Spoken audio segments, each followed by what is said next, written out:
Beep, beep, toot, toot. Hey, good people. It's your Alabama church girl here.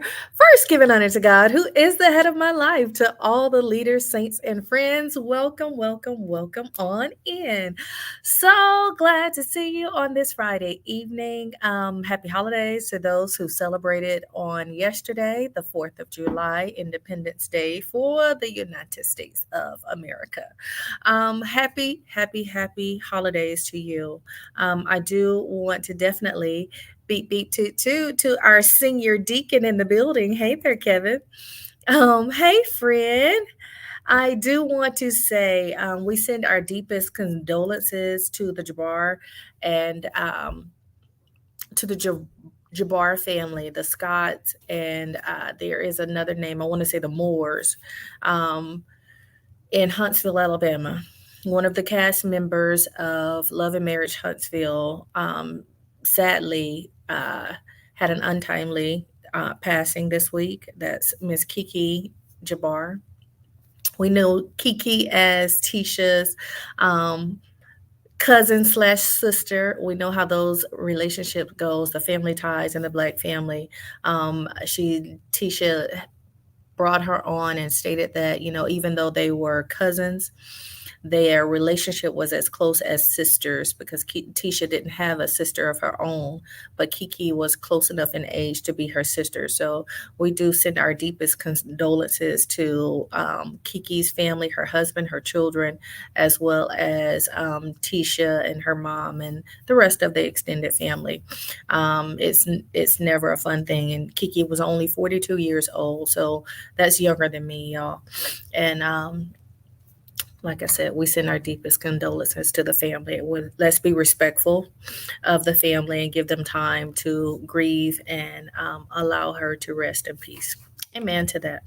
So, we're going to have a stimulating conversation on this evening. First, I want to acknowledge hey, my friend Joy is in the building, but I also want to acknowledge if you see on the screen, there's something special. Joy has become a member of our Saints membership group. And I want to extend also that opportunity for you to become a member of our membership. We have the Saints, we have the missionaries, and we have the evangelists. So what are you talking about, Alabama Church Girl? What do you mean membership?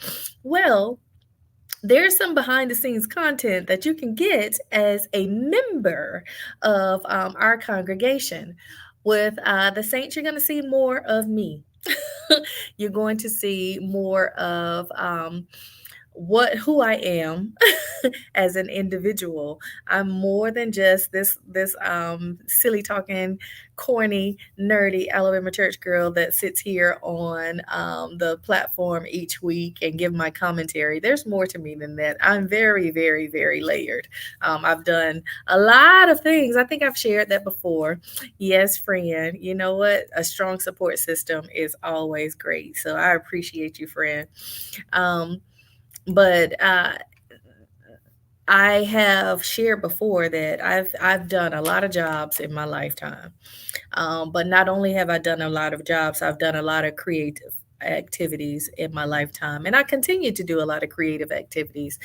Joy is one of my author friends, poet friends, who is encouraging me to go ahead and publish these books that are inside of me. And in this year, this is my birthday month. Yay! We celebrate the birthday all month long, and in this season of 45, I want to definitely do that. So I'm asking you to hold me accountable, okay? Y'all push me too to come on and get these books published and get the word out because there's so much in. Um, but please join the membership. Like I said, with the Saints, you'll see more of me. With as a missionary, you'll not only get more of me, but you'll get some extended view of the friendships and the friend circles that I run in. I run in some good friend circles, babies. Not just that, but I also get her done. Yes, yes, yes, yes, yes. Accountability. Hey, if you don't have any good accountability friends in your circle, I'm imploring you, like Marceau did Tisha, You got to take accountability, baby. Get you some accountability partners. It's wonderful. It'll bless your life. I promise you it will. You see it up top where it says support Black women? Yeah, get you some other Black women that will support the Black women. It doesn't even have to be Black women. It could be anybody. It could be a man. It could be a woman. It could be Black. It could be white. It could be Asian. It could be um, a Pacific Islander. I got all kind of girlfriends that keep me accountable, and I love it. I love it. I love it. I love it. In one way or another, I have so many different facets of my life. And, in one way or another, I have a friend in each group that will keep me accountable. Anywho, so we're going to talk about this episode, y'all. Kevin, are you ready? I know you're ready, Kevin. I'm always ready to have this enjoyable conversation with you. Let's jump into this episode on this evening, and I'm dropping the link, the StreamYard link. If you want to come up on camera, you're welcome to do so. But let's get into Beyond Scared Stormy. Beyond Scared Stormy. Okay, so this is episode number 9, season 8 of Love and Marriage Huntsville. Episode 9, season 8, Beyond Scared Stormy. It picks up where it left off, with Stormy getting prepared to turn herself in. Well, last week we found out that she had warrants out, that apparently a YouTuber, isn't that crazy? A YouTuber, a content creator, just like somebody like me sitting in this seat, decided that it was a good idea to go and not just check out this woman's business, but to go with her buddy with a camera. Now, allegedly, I'm not sure because I don't follow this YouTube content creator. I don't. But I've been searching around. Yeah, I wasn't gonna say the name, but we're gonna call her BT over here, okay? BT went searching for Stormy Steele's warehouse, not a storefront location, not searching for her link online to buy her products, but went searching for her warehouse where the products are pushed out for production. Went to the warehouse with a camera, and allegedly, let me go ahead and put my banner down here. Allegedly, this is not the first one of Stormy's locations that she had gone to, searching out Stormy and trying to see what she had going on behind the scenes. Now, allegedly, this is an older woman. I mean, like, probably much more senior than me. I just told y'all I'm about to turn 45 in 2 weeks. I, at my big age, know better than to be searching and snooping around somebody's warehouse. It's a lot of stuff that go on in warehouses.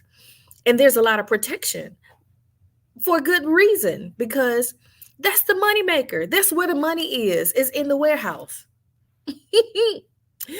But a lot of times there's a lot of security around those warehouses too, whether it be some bulldogs, some pit bulls, whether it be cameras everywhere, whether it be an armed man like Portia had when she went to go get her stuff out of Simon's house.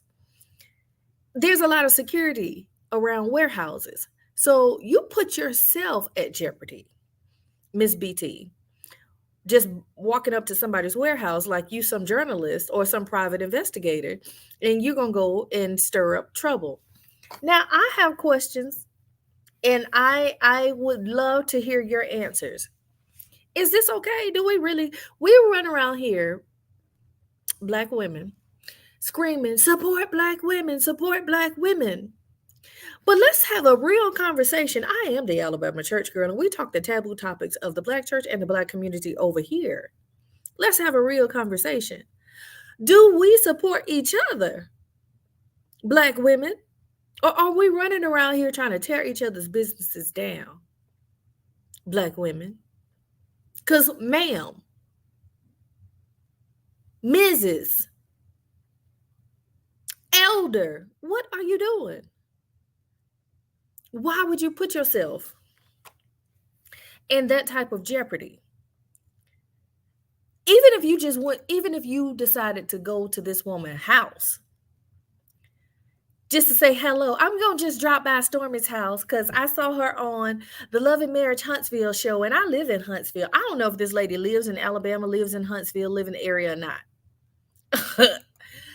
It's not okay at all. At all. You see, I gave you a title tonight, Kevin. You the head deacon in charge, okay? Yes, she is out of order. Ma'am, Mrs., Elder. Even if you had decided to go by Stormy's house, because I saw her. Now, I'm saying it like this so you can hear the delusion out loud. I saw that she lived in such and such neighborhood, and I know what that neighborhood is. So I'm just gonna go by her house and see how she doing, check on her and her kids. Ma'am, Mrs. Elder, are you okay? I tell y'all all the time. All the time. Y'all gonna keep making me let you know that mental health matters. Mental health matters. This stuff is no game. It's no game around here. Like, who in their right mind would think that this is okay? Were you going around there to support her business for real? Because I hear that the delusion of grandeur, I don't know what in your mind said, all right, let's pack up my car and my friend who's gonna be my cameraman. Like, I'm a journalist. Like, I just went and got me several degrees to do this because I do this now. Because I live in the neighborhood and I got a cell phone. I got an iPhone 15. What you mean I'm not a journalist? Girl, ma'am, Mrs. Elder, are you okay? It is not okay. I heard Carlos King ask on his latest episode of Messy Mondays with Dr. Heavenly. I heard him ask the question, should there be laws in place to protect our reality TV stars? And I want to ask that question over here because I just don't understand what's going on in the mind of the audience and especially the mind of the content creators. Don't get me started on the fact that a Black family has lost 2 family members in the span of 3 weeks. They are grieving heavily right now. And content creators think that this is content. This is something for fodder. I mean, making 4 or 5 videos a day, going back and forth about who was wrong. And, oh, girl, did you hear what he said? Oh, girl. Yo, when I tell you it's concerning me because it seems like the community values are shot to hell.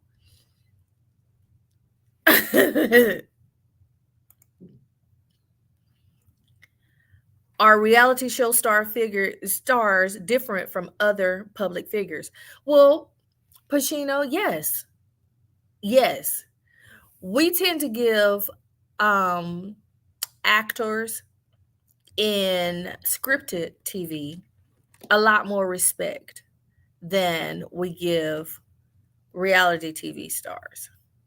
We feel like because these people are just normal people, and to be honest with you, even the ones in the scripted shows are just normal people, just like you and I. But for some reason, we feel in our minds that the ones that are stamped with a stamp of approval on a scripted show are deserving of more respect than the ones who have been given a platform like a reality TV show.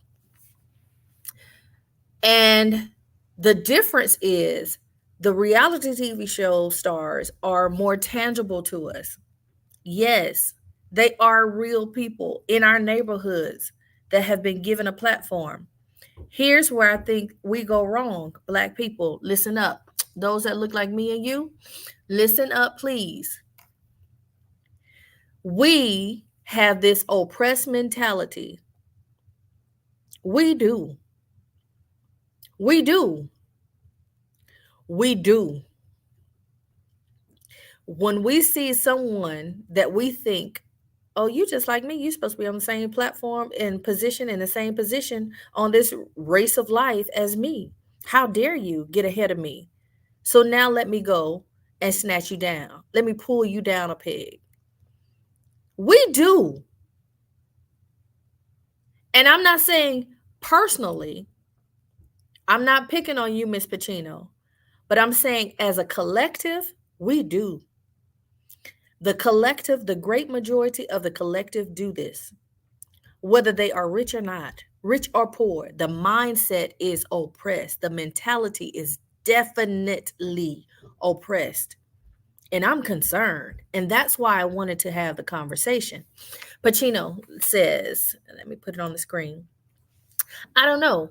I've seen footage of paparazzi taking pictures of stars when they're on vacation. But do they get all up in their faces and go and file lawsuits against them because they got cursed out for taking pictures when they didn't want the pictures to be taken?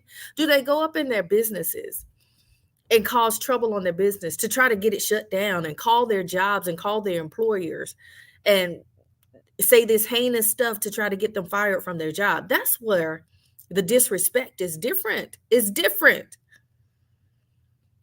It's more than just taking pictures. This lady went up on this woman's property.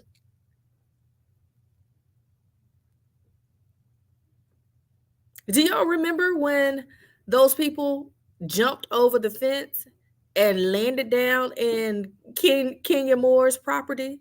And we saw video footage of her coming out with bang bang, like F around and find out. It's serious, y'all. It's that serious, in my opinion. Somebody's going to get hurt if there are no laws in place.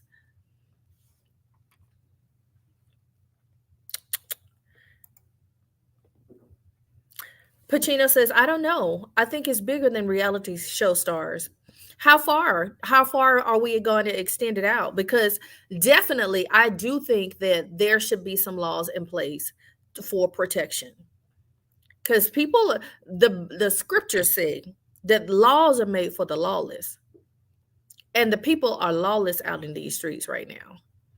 So yeah, let's have the discussion. I love the fact that you have a different perspective, Pacino, and you're welcome to come up on the platform if you want, and we can discuss face to face. If not, we can still discuss in the comments.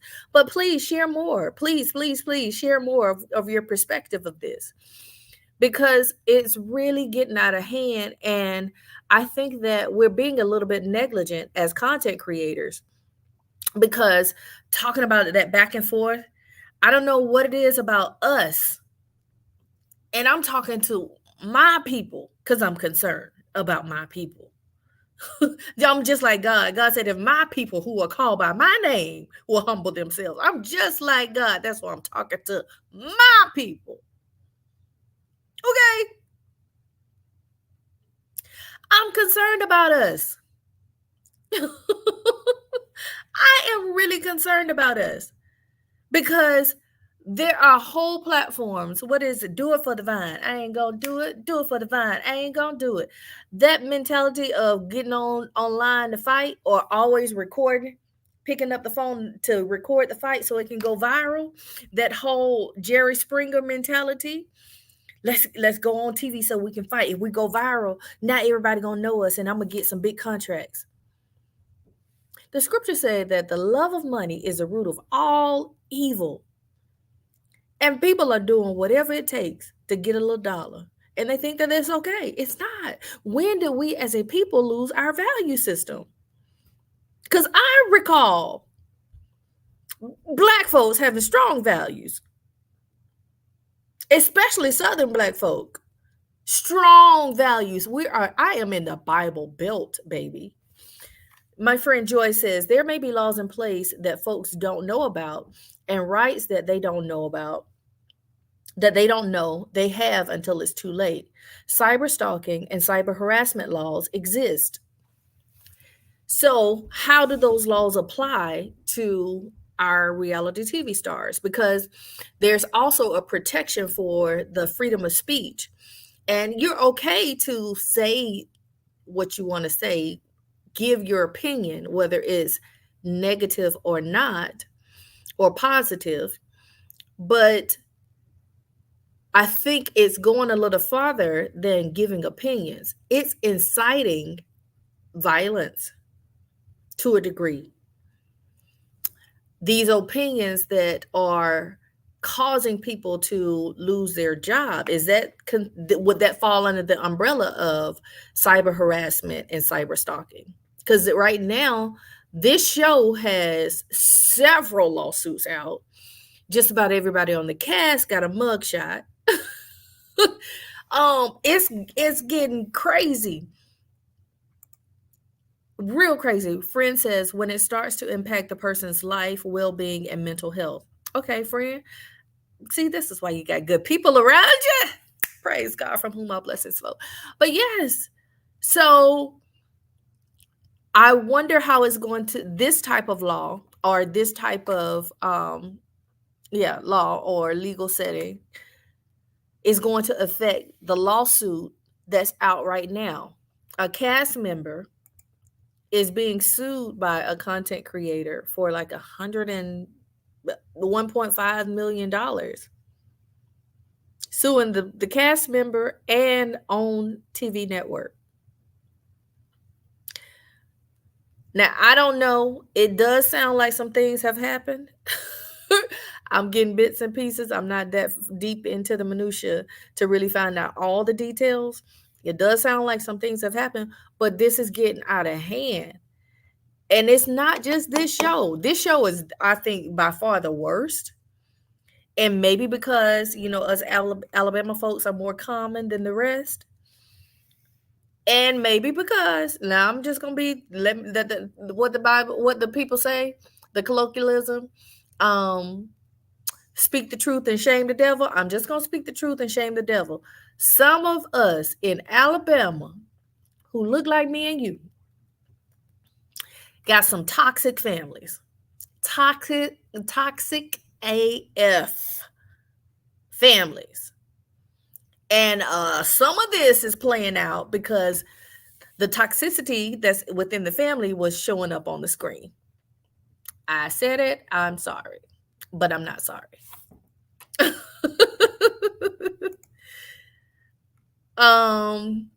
My head deacon in charge, Kevin Reynolds, says, I heard something about a $10 million lawsuit. Oh, the numbers are going up because, the love of money is the root of all evil. Pacino said, that's everywhere. Well, I've been some places. I hadn't been everywhere, but I definitely know Alabama like the back of my hand. Yes, I do. And it's here. It's here. Let's see. Joy says, from the link that I just shared, in order for cyber harassment and cyber stalking to be punishable as a criminal offense, it must cause the victim disturbance, substantial emotional distress, or place the victim in reasonable fear of death or serious bodily injury, or in fear that the same thing might happen to a member of their immediate family or intimate partner. Listen, y'all know, my friend Joy is an author. Joy, the author. You would love to have a Joy Minor experience. I would love for you to have the Joy Minor experience. Please go check her out on Amazon. That's Joy, Joi, Minor, Miner, like a coal miner. Go and check out Joy Minor. Look up her books. She has, 53 of them, Joy?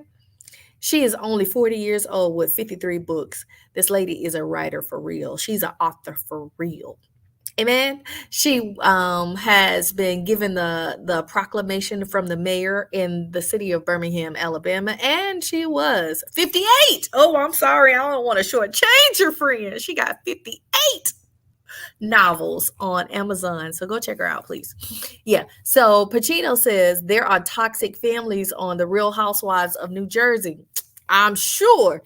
Now listen, Pacino, I don't want you to think that I'm just tunnel vision and I don't know that there's toxicity in all um, customs, ethnicities, and creeds. I know it is. My focus is just on my people for a reason, because I'm concerned about my people. That's just my heart. I'm sorry. I'm sorry. I don't mean no harm, okay? I don't mean no harm to, and I'm not trying to be offensive to anybody else's culture, but I don't want to offend them either by speaking out of turn about their culture and what happens within their family. I know what happens in mine, in my culture, and the best. So that's why I speak on that. And I focus my attention on that and focus the conversation on my culture. All right, so that's not all that happened in this episode. Um yes, friend 58. Yes, and counting, because she was still writing. I talked to her this afternoon and she was still writing this afternoon. Y'all go check her out. So anywho, so that situation has happened. It has been a situation. I feel like it's an ongoing situation. And Stormy, possibly, given the information that my friend just shared, Joy just shared, it's a possibility that Stormy could countersue this lady. But Stormy got too much going on, and if you focus all of your positive energy on negative circumstances, it's going to drain and draw you down. So the Stormy's on her way up like a phoenix. So I send her all the prayers and love, and I pray that she continues to rise. All right, so anywho, then we move over on into the episode to Trisha's house. Y'all, can I give a moment to my good friend Carlos? I just want to say to my good friend Carlos, this episode was really good.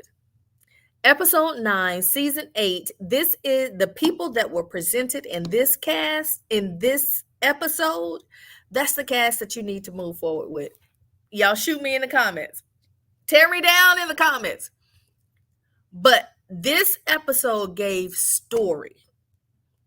And just like my friend Joy, we like the story.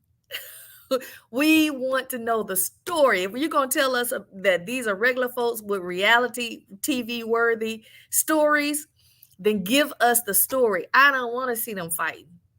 I don't. Kevin, are you throwing tomatoes at me? Oh, did you pew pew me? Oh no, Kevin, I thought we were better than that. Kevin. Oh, but yes, this is the cast that I want to see. Yes, friend, he pew pew me. Okay. This is the cast that I want to see, Kevin. It is. It is. Because they gave me story. From Stormy's situation with her mom, then she got her business situation going on, and the situation with this lady, and the situation with her surrogacy. I'm going to get to it all now. Trust and believe, we're going to talk about it. But with all of this boring stories, no, Kevin, I'm not bored at all, because I like to read. And with reading, I'm not having to be stimulated by fights. I got to read the story and then question what I'm reading and draw the depictions in my mind of what's going on. And that's what we need to do over here at Trisha's house, because I need to know, is Trisha telling us a half truth or a whole lie? Because something ain't something just ain't right. Y'all, Trisha.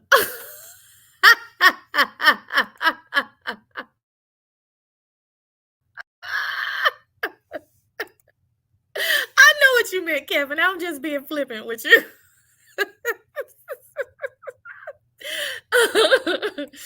Yeah, Trisha. Okay, so let me say this. I have 2 sisters, 1 brother. My older sisters, our relationship is like Tisha and Kiki. Biologically, we're cousins, but we've been together like sisters. She was my parents already had her whenever they had me. So she came into my life. I came into her life as a sister.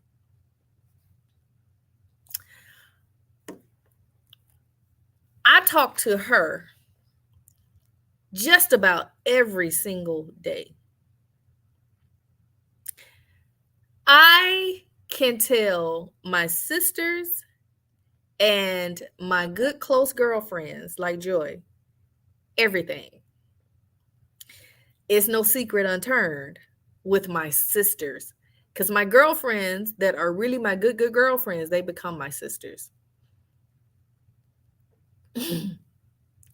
Joy and I have known each other over decades. Y'all see my friend Sean that comes on from time to time. Sean and I have been friends since junior high school. We're sisters. So, with that being stated, how is it that Trisha's sister did not know that she's been separated from her husband separated from her husband for 4 years?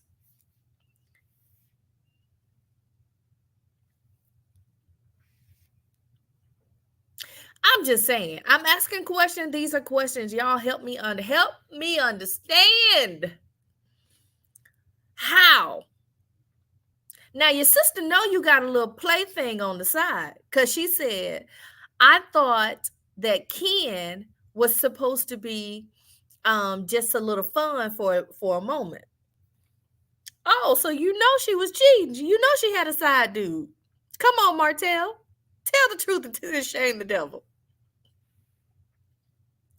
How did you know that, but you didn't know the important part? That she is separated from her husband. So it makes me question as I'm reading between the lines, because I'm an avid reader, Kevin. Are you really separated from your husband, Trisha? Are you really separated from your husband? Because I know me. Ain't no way in the world that I could, first of all, even cheat. Because my sister's going to call me out like, girl, what you doing? I'm calling Nick. It ain't going to happen. It ain't going to happen. Second of all, anytime I go around them, they're going to ask me about him. Ask me where he is. My family, especially my family. My uncles. Hey, where my boy? Where my nephew? So how is it your family don't know you separated?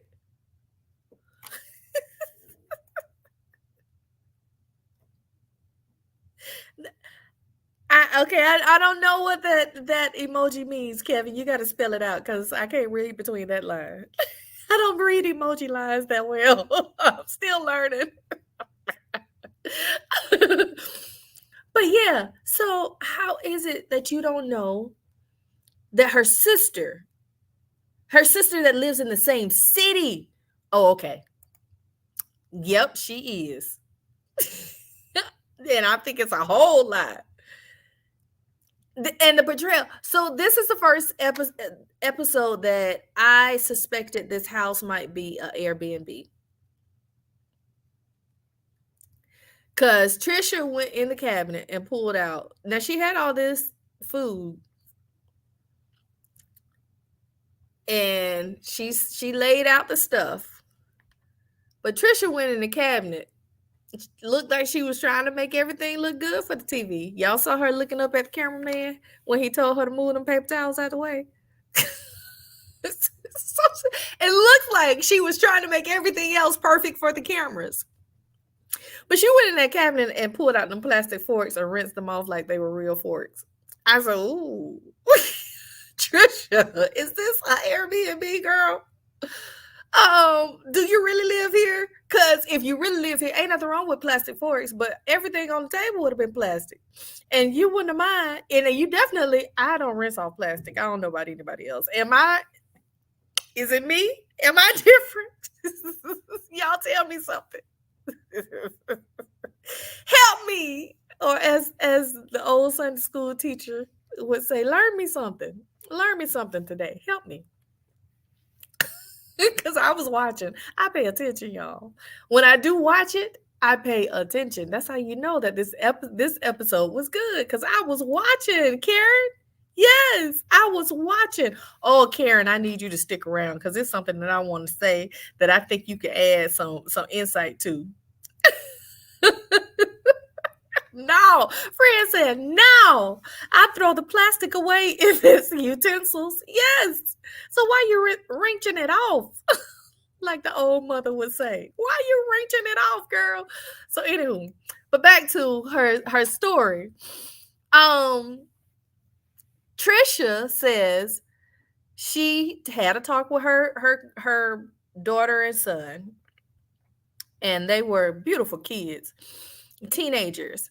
She's explained to them that she was going to divorce their dad, and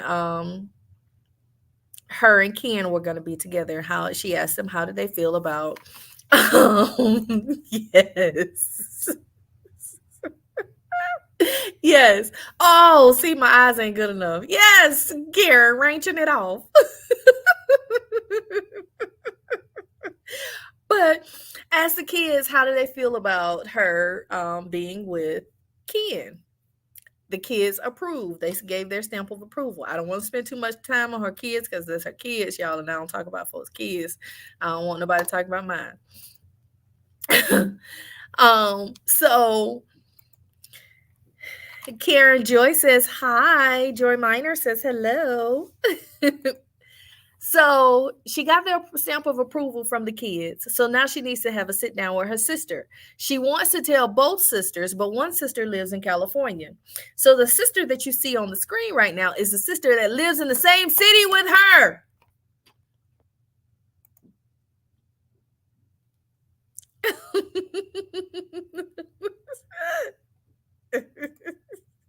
Karen, this is right up the road. Now, you know, I work up there now. I work in the Huntsville area now. So these people got me interested in their story. Joy Karen says, hi, Mama Love Joy. So, how does a sister that lives in the same city with you in Huntsville is small? I don't think it's bigger than Montgomery.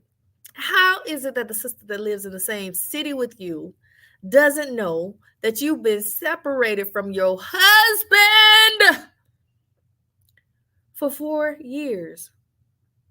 She know you got a side piece, but she don't know you separated from your husband. I don't think, y'all, it sounds like to me Trisha ain't separated for real. And then I asked, what y'all think? I told y'all I was raised in a Pentecostal church, Pentecostal family.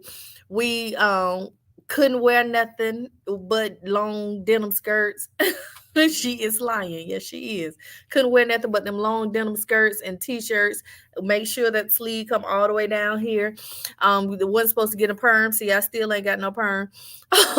Wasn't supposed to wear no makeup, no fingernails, no lipstick, no eyelashes, nothing to make you beautiful because you're supposed to be married to your one husband.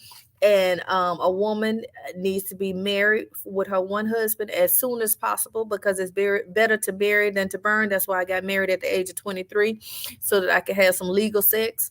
Yes, I did. And so that I wouldn't have an illegitimate baby. Yes, I did. So this is type of mentality in the church. Some of the church folks here in Alabama. I'm just trying to explain it. This is the perspective that I see, the lens that I see Trisha's story through. Remember, Martell says she looks different. So is it that she looked different because she didn't got her glow up and she not because she didn't lost weight? She has lost weight because she let us know she lost some weight. But is it because she finally decided that I'm going to evolve away from this traditional religious family? You see how her sister is looking on the other side of her now. The sister is very well covered up. Nothing showing. She ain't got a piece of cleavage showing. Now Trisha looks covered up from the front right here, but if you turn around, all of Trisha's back is out and all the black muscles are muscling on her back. Trisha looks good. Yes, she does. But you see her sister sitting over here with her church mother wig on. Yes. Trisha is hot girl summering it. And maybe that's why she was sneaking with Martell. And Martell couldn't tell the fact that she'd have been over to his house sometime for some time. Because Trisha been out here tiptoeing through the tulips and getting her hot girl summer on. She said, new attitude, who this? New religion, who this? New peace of mind, who this? New freedom, who this? I'm just making up some story. This is how I do when I read a book.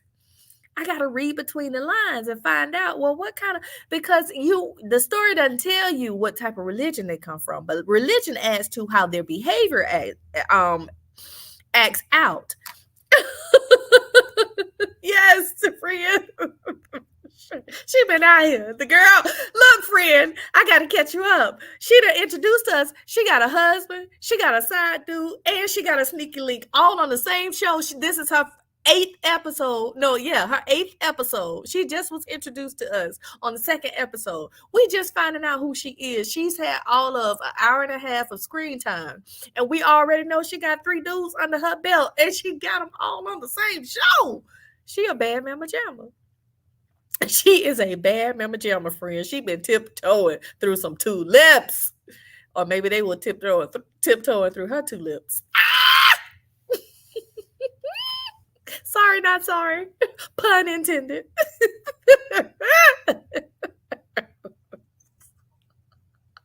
Anywho, so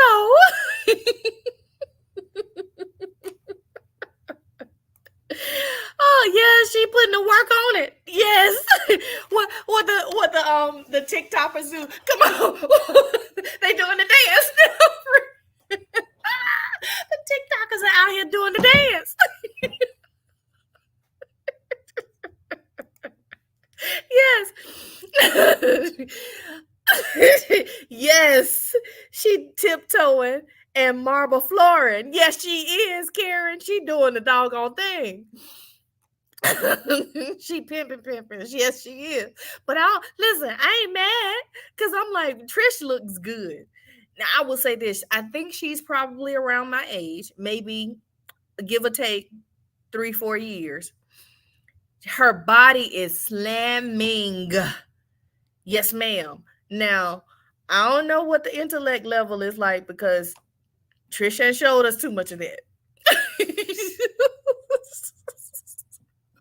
But I'm going to say this. She's a personal trainer. And if I can get to Huntsville every day, right now, my gym is about 15 minutes away from Huntsville. But if I can get to Huntsville every day, I would let her train me because I have a goal. I have a goal to at least do one female fitness competition in my life. Get my body in shape to do at least one female fitness competition. I ain't even got to win. But if I can build up enough confidence to put it out there like that, I want to do it. I want to do it. I don't have...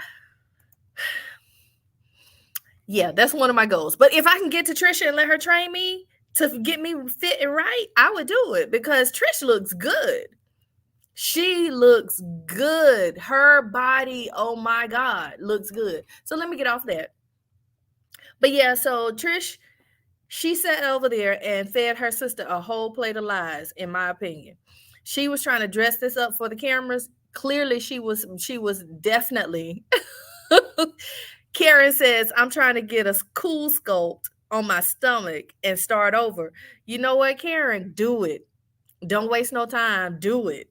Do it. Yeah, do it. I would say do it. Right now, at this age and stage in the game, everything that I have desired in my mind and never brought to fruition, it's time. Game on. It's time. Yes. So that was another funny thing, Kevin. And I will give Trisha some more props. A couple of episodes back, she stated that she wanted to reverse the curse in her family that of being overweight and unhealthy. So that's what really got her on her fitness journey. Kudos to you, Trish, because I personally am trying to do the same thing. My fitness hadn't got to the level that you're at, but it's getting there. I'm going in that direction. But on this journey, I understand making concessions that, even though I'm on a journey to reverse the curse in my family, not everybody in my family is. So, Kevin, I have not eaten pork or beef. I think it's almost 8 years now, 7 or 8 years. I've lost count, but my family still does. So my husband, my son still eat beef and pork. So when I go to the grocery store, yeah, my son likes Kaneka sausages, so I'm gonna bring him a pack of sausages back. Now I ain't gonna cook it for him. He gonna have to cook it for himself.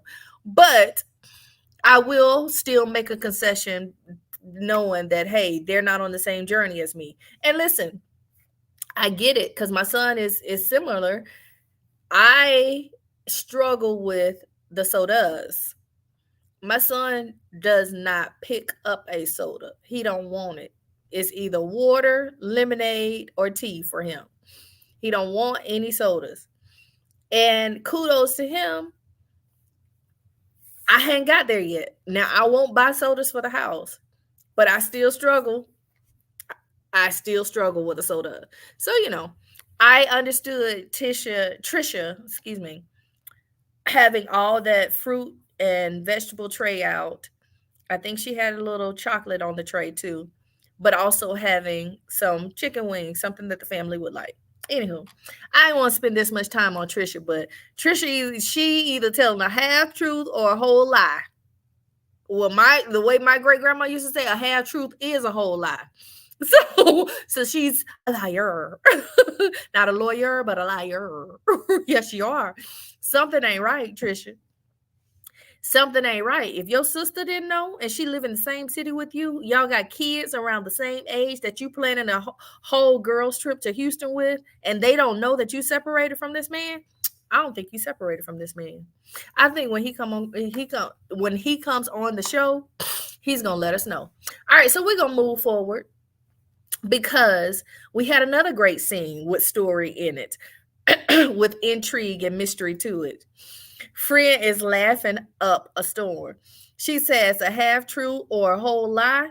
And you talk about my sayings and colloquialisms. Yes, Friend put one out there. I'm gonna let you drop it in the comments because I can't say it on here because YouTube is gonna try to strike me. But I'll let you put it in the comments. Just Friend said something today and I almost fell out the seat. I almost fell off the balcony laughing at Friend. But yes, honey, we got another good storyline or intriguing story from these gentlemen on the show. We had Martell Holt, Chris Fletcher, Ken, we call him Tarzan over here, and Courtney over here at the bowling alley. Y'all, this was funny to me. This little scene, this is why I keep saying, I know how you feel, Ken, but I gotta say, and I'm gonna keep saying that Martell is good for the show. He gives us good TV. And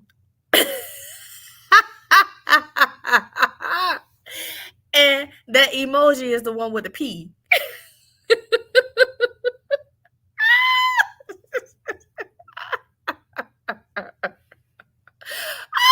Yeah, so this is why I keep saying that Martell is good for the show. Although his behavior is all kind of backwoods and backwards, it's all kind of misogynistic, it's all kind of mean sometimes. This man was playing in Ken's face in this episode. Clearly, Martell wants to tell the truth, but he know he has to cover for Trisha's lies. I said what I said, and I mean what I mean. Martell sat there. First of all, he has already told us a couple of episodes ago. He said, Chris Fletcher. Now, let me say this. Chris Fletcher, he guilty of some stuff too. Chris Fletcher was playing in our face in this episode too. Clearly, Martell and Chris, they are bosom buddies. And if y'all don't know, have you noticed that Martell told us that Chris Fletcher was the one who introduced him to Trisha? He said that about 3 episodes ago. But do y'all also remember a few seasons ago when the rumor was that Marceau yes. Remember when the rumor was Marceau, Kevin, I'm sure you remember. Remember when they were saying that Marceau was in some lady's hotel room and they had showed the picture of his back all over the tabloids? And Marceau said that I was in Atlanta with Chris Fletcher. Chris got some secrets. He know where the bodies are buried.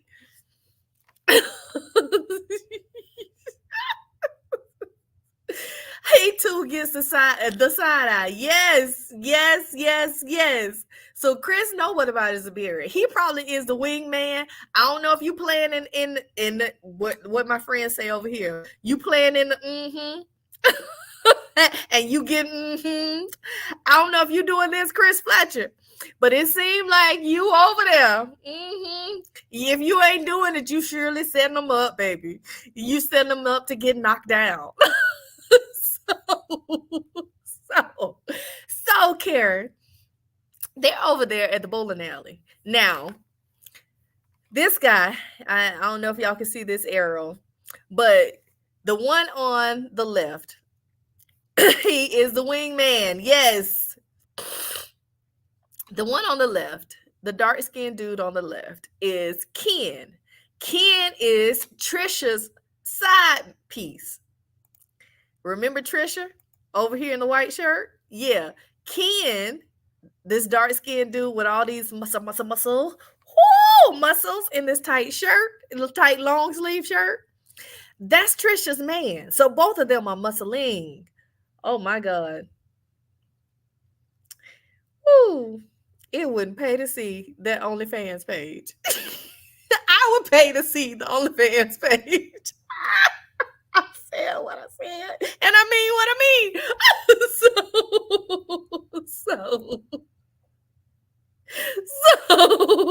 So Ken brings up to Martell. Martell is the only one that's sitting here in the black. Isn't that ironic? Yes, friend, the OnlyFans. Yeah, so Ken brings up to Martell. Now, before I tell you what he said and how he confronted him, let me just give you a little more backstory, Karen. That up until now, Martell has been the muscle man on the show compared to the other men in the show. Martell been supposed to be the good-looking muscle man that all the women want, and that's his claim to fame, and that's how he became notorious on this show, Sitting in Black, because he in the first season was busted for cheating on his wife, got a whole baby on his wife, and then he's been rumored to be with other people as well. So anywho, Martell got a past. He got a history. He has a reputation that he has built on this show. So it might be a bruise of the ego that a girl he used to know by the name of Trisha, who's been over to his house a couple of times, that was introduced to him by his good friend Chris Fletcher that's sitting next to him. Her man on the show now, and he got more muscles than him. So if I walk it, I would have said a rose, Kevin, because that's what the ladies like right now. The roses. And the rose is still a rose. Y'all got me cutting up. Okay, so yeah, so that's who Martell is. That's what his reputation is. So Martell told us a few episodes back that Chris Fletcher was the one who introduced him to Trisha. Well, Chris, then at the same time, Trisha, as a personal trainer, fitness trainer, says that she's gonna train Martell. Now, she was over there flirting and giggling and laughing all in his face. She wore some tight booty shorts that came right below her cheeks to the gym. so she could train Martell. That ain't what she had on when she trained Tisha, but that's definitely what she had on when she trained Martell, who she's been to his house a couple of times already, and she was mad that Martell didn't know who she was, or acted like he didn't know who she was in front of company. Yeah. So Ken, this chocolate dude with all these muscles here, brings up to Martell at this bowling alley. So my married girlfriend was mad that you acted like you didn't know who she was in front of her other friend. Martell, first of all, Ken, I know you meant well, and I feel like Ken is a good guy. Like, legitimately a good guy. He does not fit in the misogynistic category as does most of the men on this show. He don't. He does not. Kevin,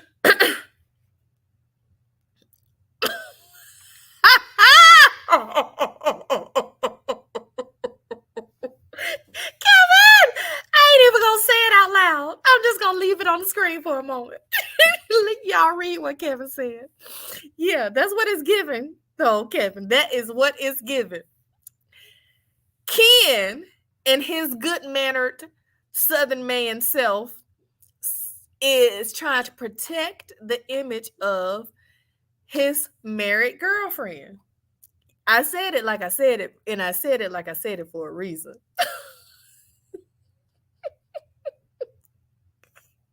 Her image, side note, Ken, her image is already destroyed on the fact that she's still married and she brought you on this national TV show as her side dude.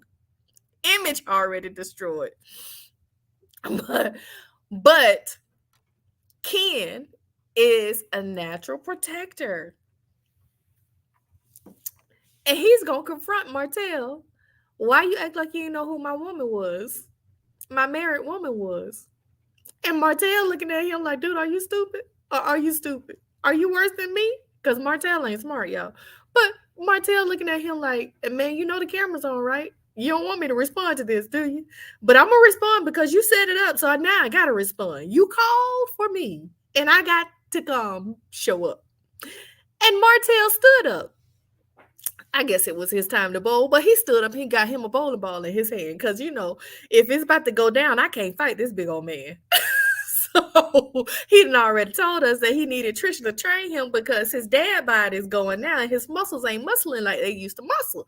So that's why he wanted Trisha to train him. So Martell stands up and get him a bowling ball. And he was like, well, I mean, like, yeah, I think I knew her through my brother. But then when he stood up, he said, but I ain't meet her through my brother.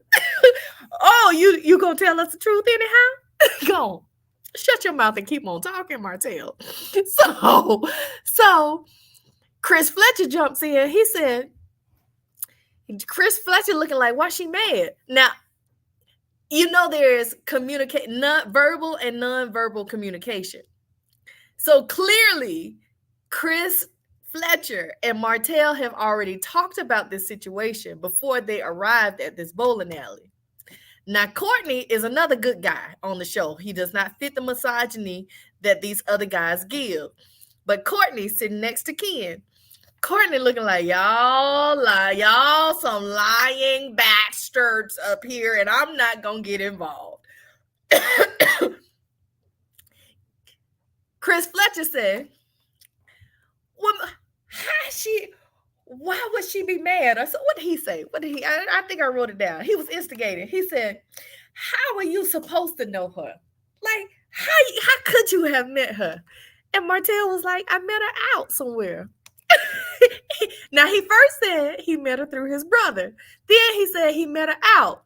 Chris Fletcher trying to get it off of him that no, he didn't meet him through me. Because if my wife found out that he met this woman through me, my wife gonna eat me up because we know that Nail don't play. Y'all saw how quickly Chris Fletcher said that he was gonna build that new closet for his wife. Nail don't play. She done got that man in line. So he was like, I got to get this off of me. So how are you supposed to meet her? So Martell, with this bowling ball in his hand, he looking over his shoulder like, is this man standing up after me? Before he bowls the ball, he said, well, how she say I met her? Let us get this lie together, Kevin. He's trying to match stories. Well, what she tell you, basically? Because I don't want to say what she came home. I don't want to say anything different from what she came home to tell you, because I'm shocked that she even told you. Yeah. So, Ken, I think Ken said that she said he met her through the brother. That's when he said, well, I ain't meet her through the brother. Then he says, well, I ain't did nothing with her, so of course I wouldn't remember her. Are you trying to throw out a red herring? Are you trying to throw out some misinformation, misguided information? Because after that, that's when Ken finally simmered down. And he was like, well, I'm the same way. If I ain't did nothing with you, I ain't going to remember you either. Ken was trying to make it right, make it look good. I was like, Lord Jesus, Ken, I feel shame for you. But I bet you one thing. After this episode, the women are coming. The women are coming. Trisha, you lost your man this episode. You lost your man this episode. Because the women about to be after him. Because they know you playing in his face. They know that you got him looking stupid in front of all these other men. These men are laughing at him in his face. And he appears to be a good man. Girl, you done lost him. What did Lauryn Hill say? You may have gained some, but you really lost one. you really lost this one, Trisha. You fumbled. Monica told us that y'all be getting upset about fumbling bags, but what you really need to be upset about is fumbling good people. And Trisha, I think you fumbled this good person. Kevin says, help me understand, how was it mentioned a few episodes back Chris introduced Trisha to Martell, yet this episode the story has changed? Make it make sense. That's what I was trying to do, Kevin. Trying to make it make sense. That's why I was trying to read between them lines. Chris Fletcher got to get it off of him. Hey, I don't think Chris Fletcher knows that Martell has already told the camera that, because I think he said it in his confessional that Chris Fletcher introduced him. Now, Trisha was lying too, because Trisha first told us that she was cousins to Nell, that Nell was her mom, cousins on her mama's side. Then she came back at Club Icons and told us that she was cousins to Chris Fletcher, and Chris Fletcher act like he didn't know who she was every time she comes around. So they both playing games. They playing games. Sometimes when there cannot be any sense made in the information that's presented, it's because some lies have been told. You can't put together a lie and draw a good picture. It's just not going to come together. But when you tell the whole truth, the picture is picture perfect. So that's why it's not coming together, Kevin, because some lies are being told. They playing not only in Ken's face, they playing in our face too. But some of us are smart enough to read between their lines. Okay, and so then Courtney gets up, and it's his turn to bowl. Courtney just flat out told him, y'all ain't telling the whole truth. Martell ain't telling the whole truth. I said, thank you, Courtney. Finally, somebody will call them out. We need to keep Courtney. We need Stormy, and we need her husband, Courtney, to stay in this cast, okay? You hear me, good friend Carlos? Do you hear me what I say?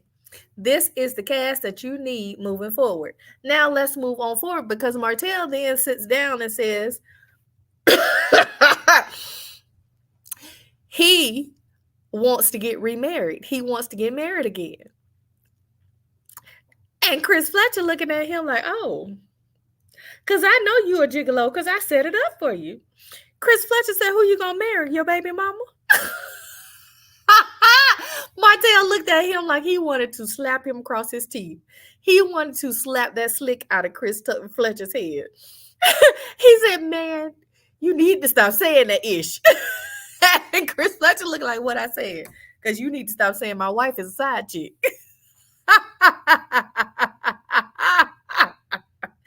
Courtney can stay, but Stormy can go. No, Stormy. I feel like Stormy is gonna go. because I think this new business venture and the fact that she's about to have a new baby, I think that's going to take her away from the show. But I don't want to see Stormy go. I told y'all from the very first episode that Stormy is my favorite this season. I don't want to see her go. I've been watching her, even when the season wasn't on, I was watching her on TikTok. No, Kevin, because we finna get over here on this black magic stuff that Destiny got going on. She ain't the only one over here with this black magic, this dark magic stuff she got going on. But anywho, and Karen, I need your input, baby. I need your input. Anywho, so yeah, we move forward and we go.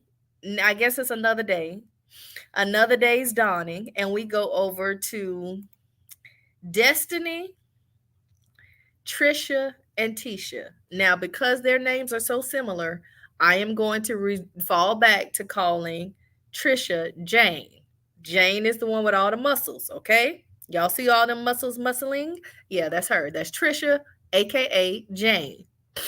Like G.I. Jane or Tarzan and Jane. Yeah, Trisha. So we get over here with Destiny over here in the blue. Destiny calls the girls together. They are clear friends. Definitely Destiny and Tisha. You could tell because she has pet names for her. She called her T.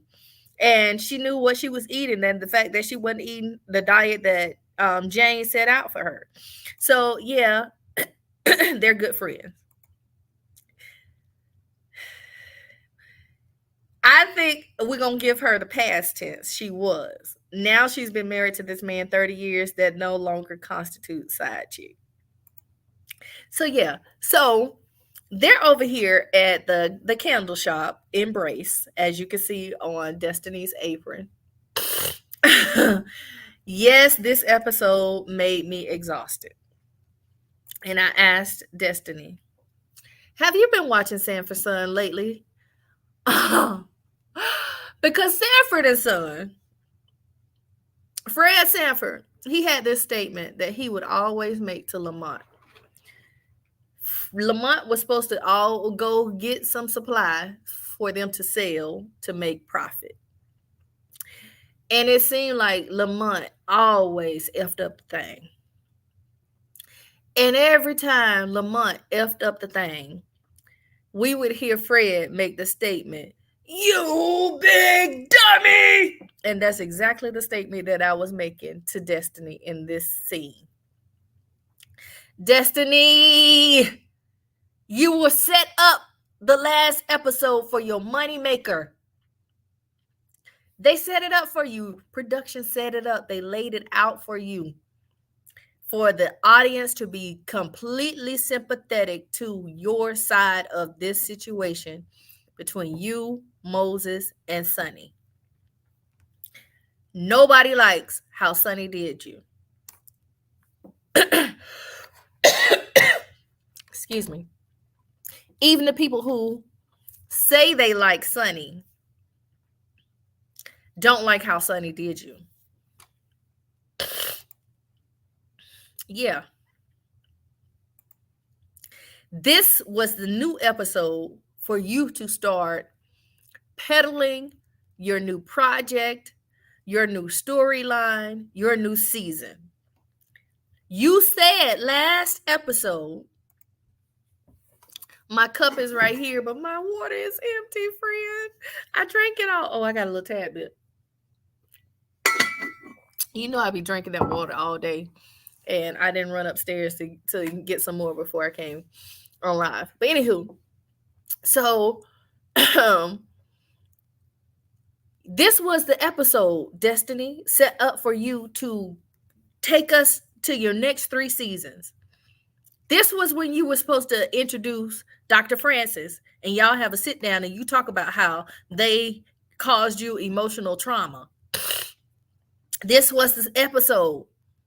You weren't supposed to talk about them anymore because you said it last episode. You said that you hope that they are happy and that they deserve each other. I felt you in that moment because I have been that girl that got doggone betrayed by another girl who called herself my friend who I chopped it up as, oh, the whores deserve each other. I hope they're happy. It's been 10 years and he's still calling my phone. Yeah. So, but with that said, Destiny, you sat on this episode and just spilled out all of your low self esteem. You were supposed to leave that over there at Sonny's table. She's the one that's bitter for no reason. It's her low self-esteem that's screaming out to the audience like, girl, why you so mad? You ain't got no reason to be mad at Destiny. She didn't do anything to you. You did something to her. So Destiny, this was not the episode for you to sit over here and talk in the soak. Can I talk? Soak and sulk in the Sour Patch with your girlfriends. No. If these are your girlfriends, remember what I said at the top of my episode. Get you some accountability partners. Get you some. You need better friends than this. Because I sat here and listened to Destiny. First of all, why didn't Tisha and Marceau go to the gala? Because Tisha told us back at Icons that she had RSVP'd for the gala. Why did she go to Stormy's gala? Second of all, Tisha didn't go to the gala, but she already got all the tea about what happened at the gala. Because she sat here as soon as Destiny brings up the gala to Jane, Tisha said, oh, I heard you were naked. How did you hear, girl? Who you been talking to, girl? Who you been gossiping with? Because if I don't want nothing to do with the gala, I don't want nothing. Don't bring me no tea back from the gala either. Otherwise, I would have just went and got it firsthand. Yes, Kevin, she's still over here talking about them. Girl, no, don't give them no more shine. Delete them. Delete, control, alt, delete, Destiny. Delete them out of your psyche. So, but this is the problem though. You can't delete them because they're still in your orbit with your friends. Your friends still talking about them. Tisha with her low self-esteem self. I like Tisha and Tisha is gorgeous, but Tisha gets on my nerves with this low self-esteem. I think it makes me itch when I get around women who don't know that they're the bomb.com.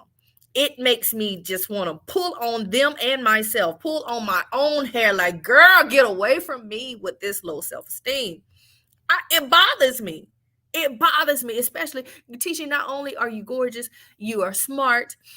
You have been given this great platform to do great things, but all I see you do on this platform is let your self-esteem look like it's in the basement, like I am right now. I just don't understand, Tisha. It bothers me. She sat here. Why are you concerned that the lady was naked? Not, I'm sure Jane was not the only one that was naked on the stage. It was Lovers and Friends gala. That's what they do.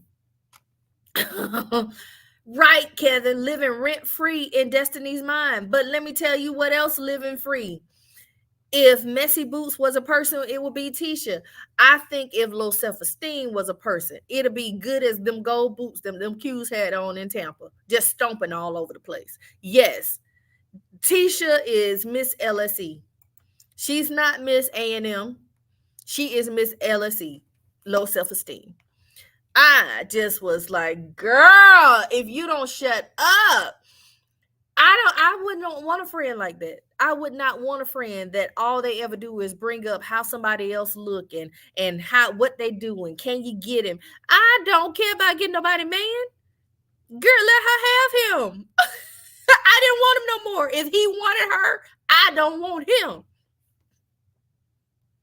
Case closed. Next case. Next caller. Yeah. Better, but you better not say anything about Tisha. That's who I'm talking about. That's who I'm talking about. I'm saying it. I'm saying it out loud. I'm saying it on recording so she can go back and play it again. I'm not scared. I'm a whole soldier out in this piece. Yeah, the only thing I've seen Tisha be passionate about is being a stay-at-home mom. I just, even beyond that, it's just like, who damaged you so much that you can't look in the mirror and see your own beauty? Why are you so concentrated and focused on somebody else's image? that you can't look in the mirror and see your own beauty. This is just me, and y'all can talk about me if you please in the comments. I don't mind. But I have some gorgeous girlfriends around me. I do. And I'm going to tell you, I love to give out compliments. I do. Because for one, I know that I have experienced a pattern of, particularly, well, women in general, because I got all kind of girlfriends of all kind of nationalities and ethnicities. Women tend to be more critical of each other and ourselves. So I give out all kind of compliments. When a woman, whatever her beauty is, if it's external or internal, I'm going to compliment it, and I'm going to compliment it abundantly. You can ask my good girlfriend Joy on here. Every time I try almost every time I greet her in the morning. Good morning, gorgeous. I want her to know, like, girl, you got it going on, Thank you, Karen. Thank you, thank you, thank you. And so are you, with them gorgeous eyes and pretty smile and beautiful skin. Yes. As you should, birds of a feather.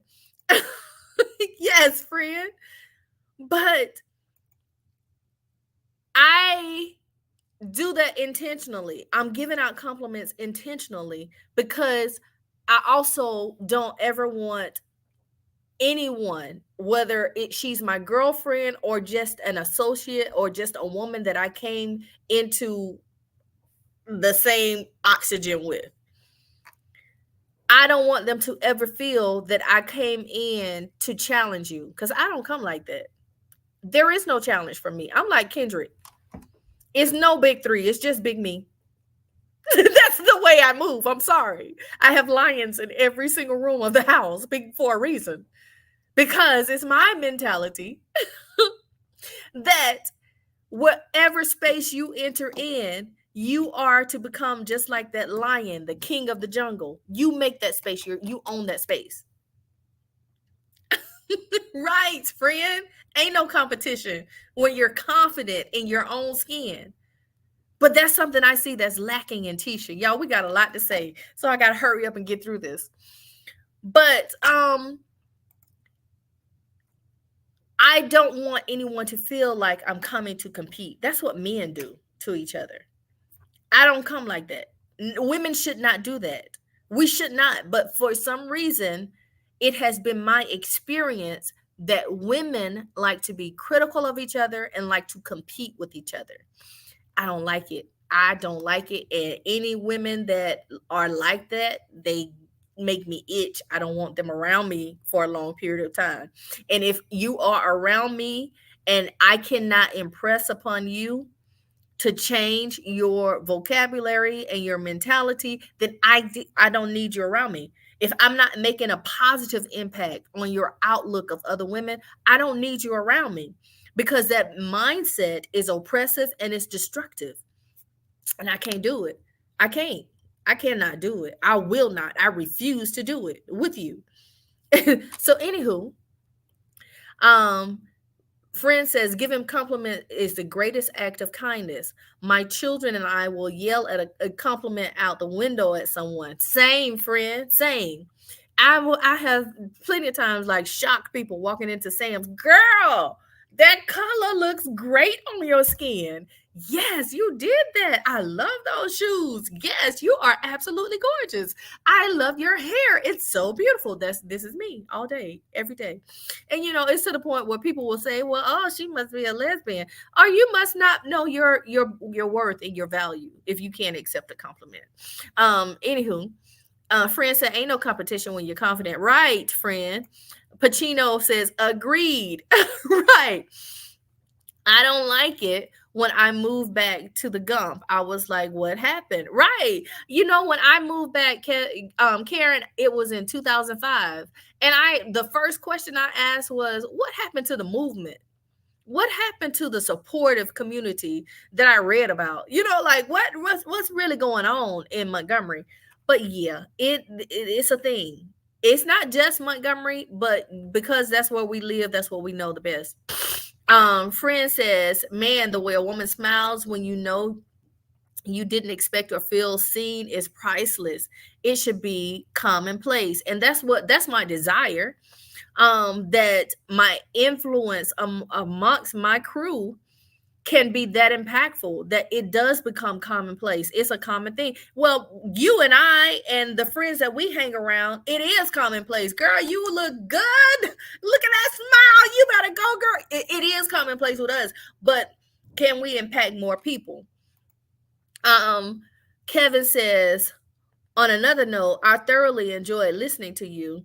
You are therapeutic. Thank you. I enjoy you over here, Kevin, because you give me the best laugh. And you keep me in line too, because your opinion is not always the same, but we can discuss it and have good dialogue. And I like it. I like it. I like it. I like it a lot. Friend said, I am lesbian, and I ain't hitting on you just because I gave you a compliment. Right. And that's another thing we need to get over. Get out of that oppressed mentality. It should be something that is expected from one person to another. Right. Absolutely. It should be the conversation starter. When I looked at you, I looked at what I wanted to compliment. I went searching for a compliment when I came into your presence. Friend said, I will look at a woman looking away, draw her with my eyes upward to me, because I'm like, I don't like looking down. Bring them up. Right. Why we gotta be looking each other up and down anyway? Come on up here. Yeah, come on up. Let's lift each other up. So, with that being said, Tisha was sitting there. She asked, I heard you were naked. Then Destiny with big eyes, Destiny with her good, gorgeous self in this blue. Destiny is a baby doll gorgeous. She is, those eyes are like a little Bratz doll. She is pretty. So you have no reason, especially not with Sunny, girl. You ain't got no reason to feel no low self-esteem. Right. I don't want you like that. I'm lifting you up, sister. What happened to you as a child? Right. Who damaged you? But anywho, so Tisha, Destiny brings up the fact that Sonny and Moses were at this shindig, and that they got pulled to the side to have a conversation. She didn't want to have the conversation. Here go Tisha with her big loud mouth. And yes, I'm being really rude to you, Tisha, because your behavior was just out of line. It was very uncouth. The way you talked at this meetup with your girlfriend was very uncouth, and I didn't like it. So yeah, here go Tisha with her big mouth. Well, how did you look? Did you look good, girl? You acted like Wanda, and I didn't like it. I did not like, even though I like Wanda, I didn't like that you were acting like that. That old mentality. It works for Wanda because Wanda is old. And in her generation, and we're going to get to them generation of old Black women, especially the old Black women in the South and how they act. Yeah. So in her generation, that fits. But Tisha, you too young to be acting like this. You too young to be, you too pretty. That's your focus on somebody else's looks. Girl, please. As good as Trisha looks, honey, she could not compare when Valerie walks in. That's just the way I feel. Because I brought all the goodness and the glory of God with me. He told me grace and mercy shall follow me all the days of my life, and my grace and mercy follows me. Hey, hey, hey. So yeah, ain't no competition, and ain't no comparing. But here you go, Tisha, comparing. Joy says, right, Karen Jones. Like, let me fix that brokenness in you, darling, with a nice word. Yes. Pacino says it doesn't work for Wanda either. But it can be, I can give more grace for a Wanda than I can for a Tisha. And that's just where I am. Like, the grace ain't sufficient for this Tisha. No. We as Gen Xers, We should have more emotional intelligence than this. And I don't have patience for you, Tisha, in this scene where you're sitting here asking. And Destiny, another thing, Destiny, don't you ever put on that pink shirt with them hands grabbing onto your boobs. It looked like your son was holding on to you from behind saying, Mama, I want some titty. I don't ever want you to do that again. It just was not a good look. It looked like an otter off of a cow. Don't do it again, please. And thank you. You too gorgeous, Destiny. And I know Destiny knows she's gorgeous, but what she doesn't know is her coochie power. Amen. Hallelujah. So let me tell you something. Karen, please come to the front of the building because I need you to teach this class because I know you know this. Yes, I said it. Karen, Destiny is teaching these ladies how to make candles because she says she wants to have a candle line. As she's sitting here teaching them how to make candles, you can, but I'm not going to do it. But you can. I ain't going to be mad. So she says that she wants to have a candle line, which she is going to sell, package, and sell to other people. And I want to warn all the listening audience. Thank you for the 37 people that are here. Please make sure you like this video and share it. And if you are not subscribed, go ahead and subscribe at this time. Destiny says that she wants to package up candles and sell them for profit to other people. She's asking these ladies to try out these different scents. So she can, yes, this is low vibration. I knew, Karen, I knew you could come teach the class. That's why I'm so glad to see you here. This is low vibrational plates here. Low vibrational plates. So, but as she's doing that, she's talking about how she can get this man back if she wanted to. Absolutely, I can get him back. No doubt in my mind. Because Tisha done asked her, you think you could get him back if you wanted to? With her non-talking self. Destiny, absolutely. Now, here's where I want the audience to really pay attention spiritually. Y'all, dark magic is a thing. Dark magic is a thing. There's a thing called white magic, and there's a thing called dark magic. And candles are used in both. But you have to be careful and mindful of the words that are spoken over the candles that you are lighting. It's a thing. It is. And here she is letting all the low self-esteem spew out, all this low vibrational energy spew out over the business that she wants to package up and sell to other people. Same thing one of the other cast members who was not in this episode did. Yeah, sitting in your closet, letting all your bitterness spew out and tell people to buy this sour lemonade smudge to put on your face so you can smudge that bitterness all over your face. I just want y'all to be mindful of what you are buying and putting an energy that you are inviting into your orbit. Please.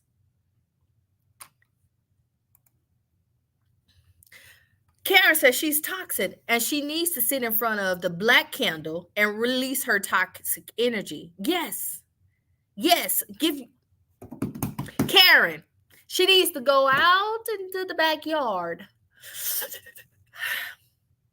Don't do it inside your house, but let all that energy go in your salt bowl outside. Return to sender. Outside. Let it go. Destiny, let it go. Thank you. Ain't no way I'm going to buy anything from low vibrational people. And that's why you have to be mindful of out of the abundance of the heart, the mouth speaketh. So what's in that person's heart is going to come out of their mouth. And that's an energy that's being put into the atmosphere. I told you earlier today, if you were on the live today, earlier today, human beings are comprised of the body, the soul, the spirit, the mind. What you're ingesting into your body, it affects what happens with that soul. You got to be mindful and you have to be protective. The scripture also says to guard your heart, for out of it flows the issues of life. You starting having issues in your life and you don't know where it came from because you invited it in. The ear gate, the eye gate, the mouth gate. Yeah. So anywho, return to sender. But maybe she is the sender, which she needs to release it. Release it. Because this ain't a good look, Destiny. This is why people are on the internet right now dogging you to death with your doll face. You guys, pretty capital. There is a such thing. Because, people like to say, well, she got to make her money. Destiny has pretty capital. She's pretty. And in the world that we live in, being attractive gains you social capital, and people will buy into you just because you're pretty. But what is it in your spirit that you need to release that can't allow people to buy into you? Self-sabotage. She needs to enroll in Queen of Neath, Alicia Kier L, so she can cleanse her wounds. Just listening to you describe her, she has inner work. An inner child needs to be healed. You better preach over here. Y'all, pass the collection plate. Hit that $sign down at the bottom because mother just preached the word. Hallelujah. Yes, you can. You can very well send cash apps not cash apps. What do you call them? Those things down at the bottom. You can do that if you like. Amen. Hallelujah. She's a beautiful look at the eyes, but this is the one in the blue shirt. Destiny's aura is grouchiness on and off camera. Yes, I do feel like she has definitely suffered multiple betrayals. And this is what I want to say to women. Also, another thing I need to say to my girls, Kevin, you are welcome to stay in the chat, but I gotta say it to women because I talk to the people that I identify with, and women, we do go through and experience a lot of trauma in our life, whether it's a betrayal of a friend, whether it is narcissistic parents that we're going to talk about in a moment, whether it is family that's unsupportive, a lot of things. The issues that are being presented on this show lets us know that women go through a lot of trauma. But it's up to us if we're going to allow that trauma to set up and hold the rest of our life hostage. That's why we have to go through a releasing. That's why you do spiritual baths. That's why you wash this stuff away. Get yourself to some water and let it wash away, baby. Destiny's, read that one. Kevin says to Pacino rules. Say it again for the people in the back. Y'all better preach up in here. Either this picture has captured her cunning spirit, you can see it, or she has a manipulative spirit. Now, that last part is where it said ding, ding, ding. I think you hit the nail on the head. Yes, Kevin, we all go through trauma. Yes, but I made my disclaimer that I got to talk to the people that I have had the experience with, that I can identify with. So that's why no slight to you, Kevin, because I like you and I want you to stay and I don't want you to go and leave me, okay? But I had to make the disclaimer to the ladies. Ladies, we got to do better, because there are some women who hold on to trauma and we act out verbally, ear gate, eye gate, mouth gate. We let stuff come in and we release out all this, let this negativity spew out of our mouths. And we're going to get on over here because young women who allow that residue to sit up in their house and allow them to become toxic. She's sneaky. Look at her eyes. Yes, ma'am. You are right. Karen, this is the cast member whose husband divorced them 3 weeks after she had a baby. Talk about being sneaky. Something was up. Something, something, something just ain't right. Yeah, Kevin, you know I'm messing with you. I love you though. I do. I know you be teasing a lot, but I always want to make sure, reassure that our friend contract is there.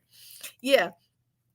So young women, us Gen Xers that allow that trauma to just remain in our life and never really spiritually let it go and let it flow, get out of us, we become old women like Miss Betty. Who? Miss Betty who? Who you talking about, girl? Miss Betty who? Stormy's mama. Stormy's mama. Women who have experienced enough trauma in their own lives and have allowed bitterness, jealousy, low self-esteem, envy to just remain in their hearts. It comes up. I'm not going to deny that. This stuff comes up. And yes, you have to make a decision and a determination. It's like that fork in the road. You come to a crossroad in your life.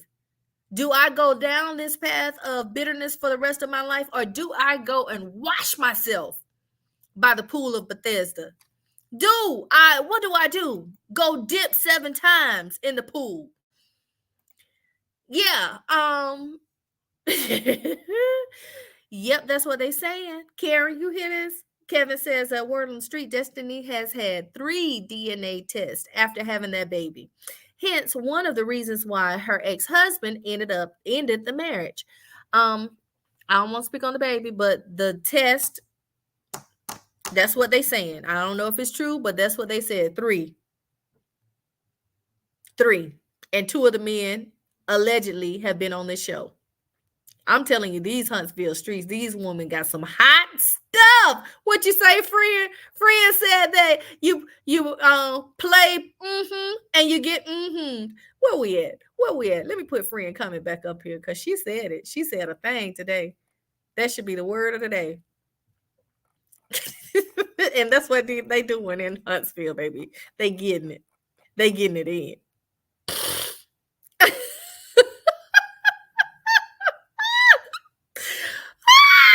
Yes, Karen, who shot it? But we end up, women like a Destiny end up being mothers like a Betty. And I got a question for the ladies on the line. I'm a mother of a son, and I know how I feel about my son, and I know what is being said. Can y'all see that? Because it ain't showing up on my screen. But I know what is being said about Black mothers, that we love our sons more than we love our daughters. I don't have a daughter, so I don't know. But I got a mama. I had a mama. She's still alive in spirit, but she's not here on earth anymore. But I had a mama, and I know what my experience with my mama was like. And the question I have is, do Southern mothers love their daughters?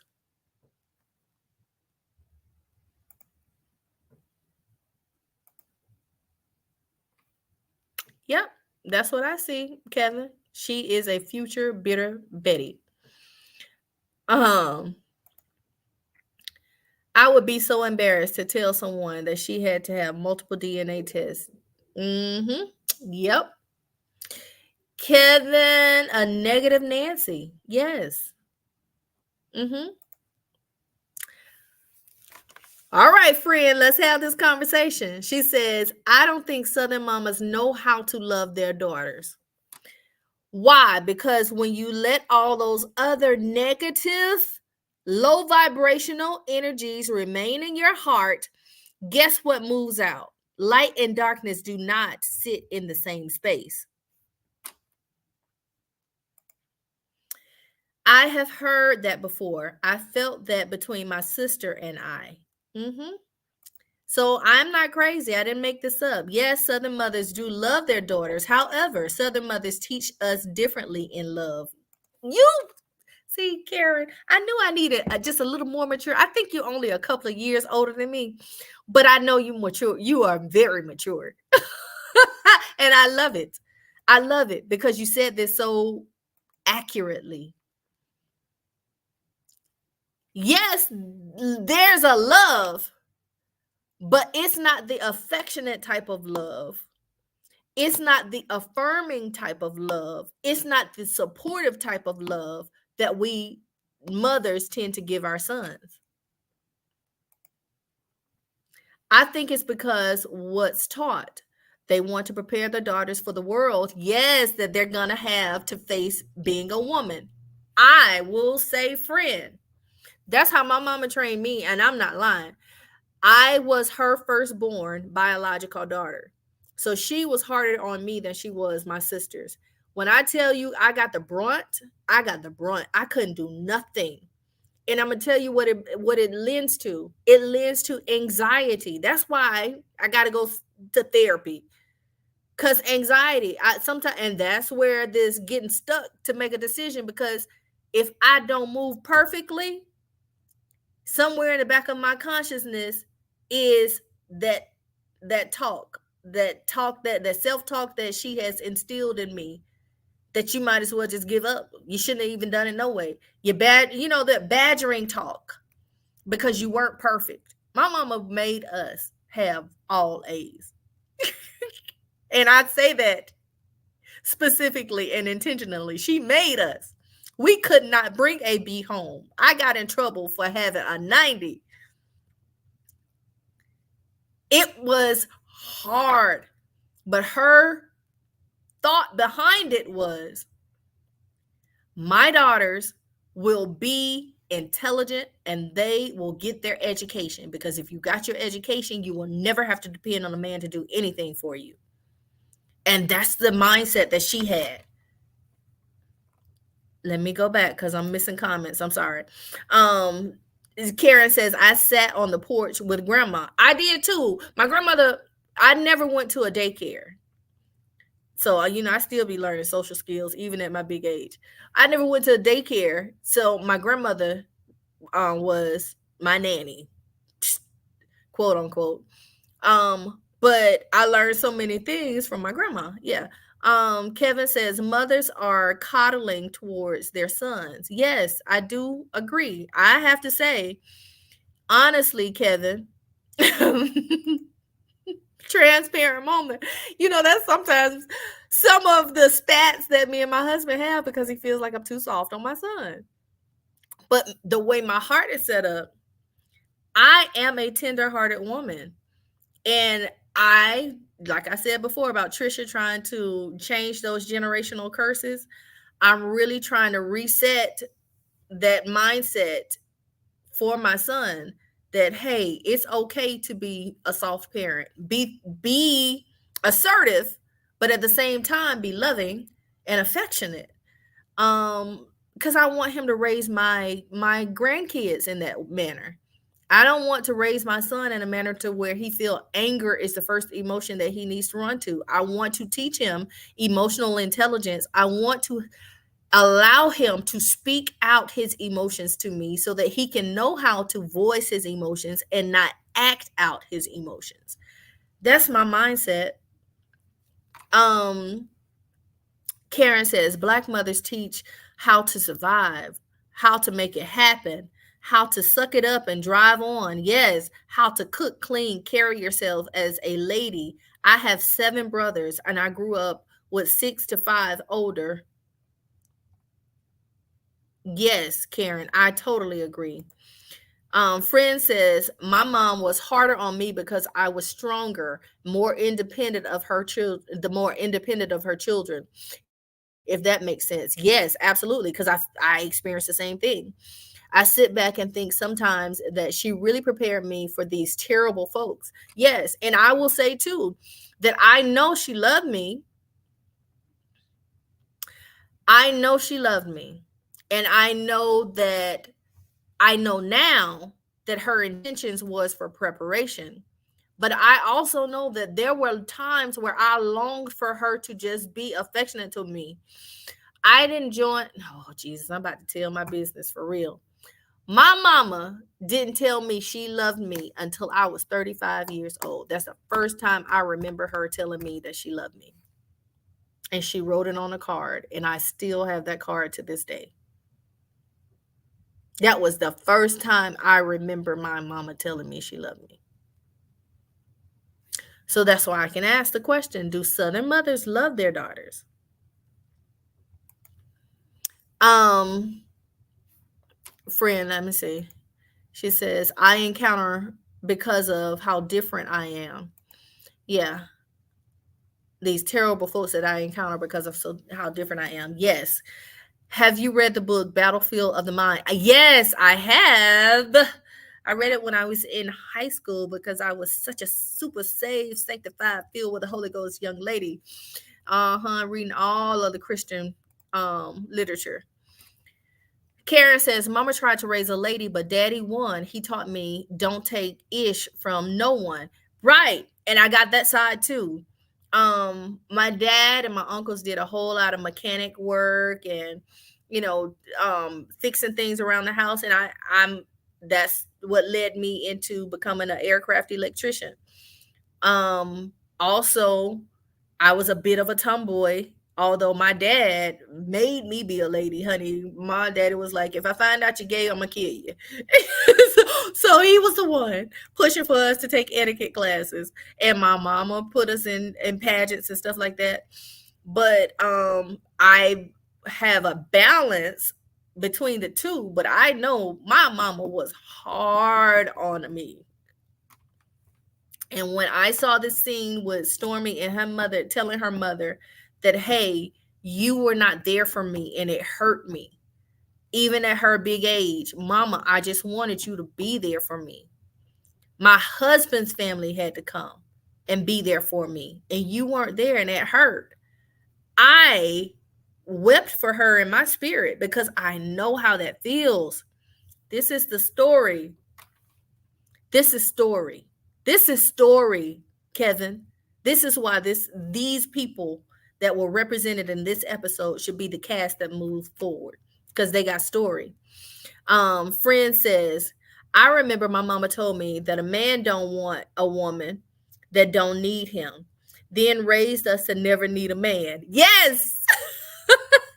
It seemed counterproductive, but it prepared me for the reality of what my strength would create in my life. Right, friend. Karen says, I think mothers fear for their sons because they know the different plight of a black boy to grow into an alive black man. Yes, and that's something else I had. Now that's something that my mama could teach me because she didn't raise a son. So it was a challenge for me whenever my son became, I think he was 11 years old when that Trayvon Martin situation happened. And I really had terror in my heart to allow him to learn how to drive I had a car for him, but I didn't want him to drive it because I didn't want, him to face any police scrutiny. I was scared to let his friends get in the car with him because, the mindset of some police, whenever they see a group of black kids and then all of them are tall, all of them are over 6'4", so 6 feet 4 inches tall or above. So, it's like I just was terrified. Another anxiety. Yeah. That my mama can teach me about. So Karen says, and sometimes it gets real deep with black mothers through the generational curse of Big Mama syndrome. Yes. And not to mention great grandma, because my great grandma, she was known to be mean as a rattlesnake. Now, she was nice to us, me, because my older sister doesn't have the same experience of her. She was nice to me, but she was mean to everybody else, and I know it. But in the flip, my grandmother was mean to me and nice to my sisters. So it's a thing, y'all. It's a thing with these Southern Black mothers being very mean to their daughters. Um, Friend says, odd as it sounds, not hearing it was supposed to keep you from relying on it. But sometimes it had the adverse effect. Right. You fall into wanting to hear it from it, wanting to get it from everywhere else. You fall into that people pleasing mindset. You fall into, I would do whatever for you to like. I will let myself just walk down and you can be a whole doormat for you so that you can like me. I don't want you to be mad at me. I want you to like me and I want you to love me. I'll do all this creative things.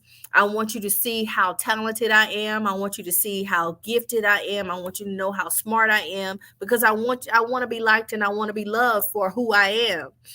And I need to be seen. And it's an issue. It is. It's something that we need to deal with in our community because it is. I'm not the only one with this testimony. As I can see, Stormy has this testimony. The ladies online with us right now have this testimony. If you go over to some of these other social sites, you can find, just scroll the hashtags and it's there. Go and go to TikTok and look up narcissistic mothers. Oh, it's there. It's there. They made a whole movie about it. What was the name of the movie?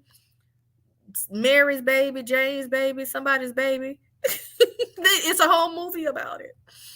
Yo, I don't know why I just lose my train of thought when I'm on here. I'm actually a lot smarter than I'm presenting right now. I'm just being funny.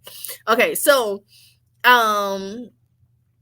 Karen says there is a big mama on every plantation to feed and care for other stolen babies. However, there was an agape love, but no true motherly love of those children. Come on, you better teach us, Karen. Yes. What did you major in? Because it's got to be something in African American studies. I am now going back to school for sociology and religion. So yeah, I'm just not gonna sit over here and let y'all think that I'm just over here flapping my gap. I really do study this stuff for real. But Karen says my mama told me she loved me and she is an awesome mom. Now I need therapy and a group for how to raise mamas. Yeah, because when at a certain age it flips. It's like, okay, the child becomes the mother and the mother becomes a child. Yes. Kevin says Stormy's mom is evil and jealous of her daughter. And I won't go so far as to say she's evil. I don't want to talk about the woman's mama, but her behavior was not loving. Even with the fact that she could not say I'm sorry to my child. Cameras rolling, embarrassment wouldn't even allow her to say I'm sorry. Wouldn't get, her ego was so big. I will say, Kevin, part of that statement I agree with. Some parts of some Southern mothers are jealous of their daughters. I do agree with that. Because they raise us to be the women that they couldn't be. That the societal demands wouldn't allow them to be. The traditions that they were raised in, like Trisha, wouldn't allow them to be outspoken and to say, I don't want to get married. It wouldn't allow them to say, I don't want to have a child. It wouldn't allow them to be self-serving. So they get jealous of that. It wouldn't allow them. The society that they were raised in had Jim Crow in it. So they couldn't become millionaires like a Stormy. They didn't have the privilege of being on TV like a Stormy. So yes, there are some Southern Black mothers that are jealous of their daughters. I know that this could apply to many other places and many other groups of people, but these are my experiences that we're talking about on this show, in relations to this show. Kevin says, it's okay to be a helicopter mom. Yes, and I'm a bit of that. Kevin, call me out. You just been calling me out this whole night. Rosemary's Baby. Yes, friend, thank you for the reference, helping me out. Pacino, y'all, where is Blind Visionary? We need to go check on her. Y'all go around to her house and see how she's doing. Pacino Rule says, I think Betty's style of parenting may be how she was raised. Yes, and that's the point that I'm trying to draw out. These are just perspectives that we're giving out. This is our interpretation of the behavior that she showed us on this TV show. I don't know who she is in person, in real life. I've never met this lady in real life, and I cannot speak to what her real character is. But I'm just saying, with the behavior that she showed us, this is my perspective. Karen said, Lord Joy, I don't really watch movies because I was like, it was Precious. Now, Precious is another one, though. Precious is another one. Thank you for that reference as well. All of us know that movie as well. But I was referring to the Rosemary's Baby. Pacino Rule says, if Stormy is blessed to have a daughter, she will have an opportunity to break the generational cycle. Yes, and that's the beauty. That's the beauty. You know how Kenya Moore is doing that with her daughter, Brooklyn, that her mom treated her such a way. And I know that there was some trauma in the mama's life, so I'm not bashing the mama. But Kenya Moore's story is that her mom gave her to her grandmother to adopt her and raise her. And the mother pretty much just acted like she never knew her, like she wasn't her real mama.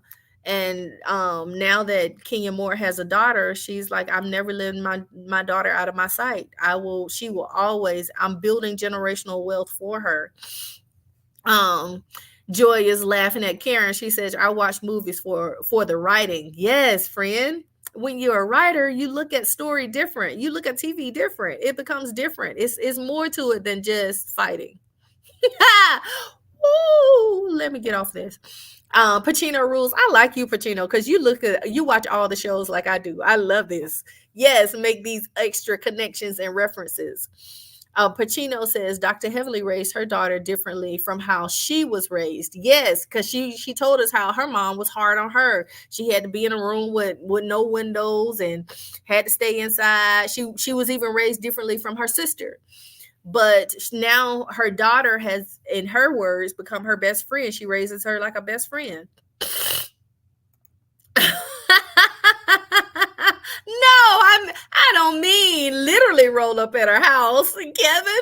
I mean go over there to her social media house, her YouTube page, and say, "Hey, girl, just checking on you." Knock knock. That's what good saints do. Y'all don't forget to join the membership, like my friend Joy did today. Join the membership so that we can get the behind the scenes. I might go and make a video of me going to check on Blind Visionary. I hadn't seen her the past 2 weeks. Now I know I've been on a different night, but we had to switch around for the holidays and stuff, and the vacations and the things. Joy says Stormy, she can break it if she recognizes it. Yes. And I think that she does. And I will say this too, to the scene with Stormy and her mom. I was proud of Stormy because she had the language to really articulate her emotions to her mother. They did not get loud. She did not jump to anger. And even when she got frustrated with her mom, she just restated her emotions in a different sentence, in a different format. And I was proud of her because going to therapy, that's what I've been taught. I've been taught the language to really articulate my emotions. So y'all, mental health matters. Please go see your therapist because it's important and it is definitely helpful to your life. Friend says, I'm raising daughters differently as well, but I had to say I didn't like that and I didn't repeat the cycle. It takes introspection. Come on, talk. Let's do this. It takes introspection. Yes. Some will call it shadow work. Do your work. Go find out what's in the shadows of your own heart. And then figure out how to let the light in, that the shadow is removed from your heart. Do your work. Do your work. You got to be able to. That's why it frustrates me with Tisha. Karen says, I probably will mess a therapist up. LOL. I'm a whole Aquarius. You probably will. Your therapist might need a therapist. I know how you Aquariuses run. Because I'm a Cancer. These water signs, baby. We do. We do. We a whole lot to handle. And definitely a whole mood to control.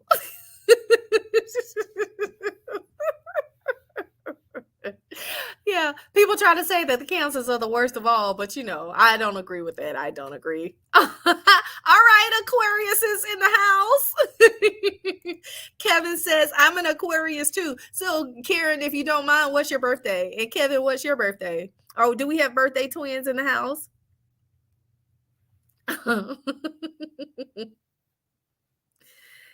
Yeah, so let me make sure I addressed everything with Betty. Oh. Aqua Gang Gang, February the 3rd and February the 11th. Okay. I see you. Not birthday twins, but y'all close enough. So Betty also does this thing that I have known some Black mamas to do. When you approach them and are direct with them about your emotions, yeah, Halloween, baby. When you are direct with them and upfront and confronting how they made you feel, they do this thing called deflection. And Betty, in her deflection, she brings up somebody who was not even represented in this episode of the show.